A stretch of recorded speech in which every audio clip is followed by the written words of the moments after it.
Hello, this is James for GamerGuides.com, and in this video we're going to take a look at fighting the Leviathan at the end of the Captain Scarlett DLC for Borderlands 2.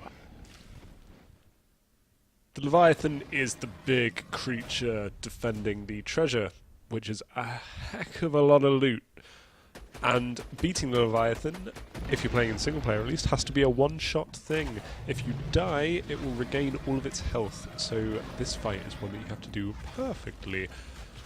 The basic principle is easy. You've got to aim at these big blue blobs. He's got one on his chest, presumably where his heart is, two for his eyes, and then one on the big tongue thing. Ignore the tongue completely for the beginning of the fight. Focus on the heart and the eyes. You want to keep moving because the Leviathan's got a number of projectile attacks. It's got a glob attack and then it's got a bit of a jet stream.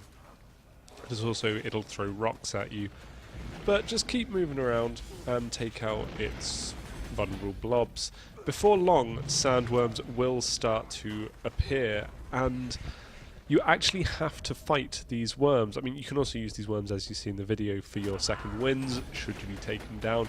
But don't focus fire on the Leviathan thinking that you can beat it, and just ignore the sandworms, because the Leviathan's tongue blob won't be fully exposed until you deal with a sandworm queen, which you have to kill a lot of her babies before she's going to appear. So, in the video, I look up and I kill the two eyes before focusing on the sandworms, which actually means the Leviathan stops attacking, which is great.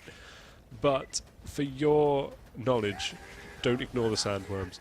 Focus fire them down so that you can get to the queen whilst maybe popping a couple of shots up at the Leviathan, because, as I said, you need to kill the sandworm queen before the Leviathan will move its tongue out and leave it vulnerable, because after you've defeated the other three blue blobs on him, he'll start to dangle his tongue and let you just shoot straight up at it.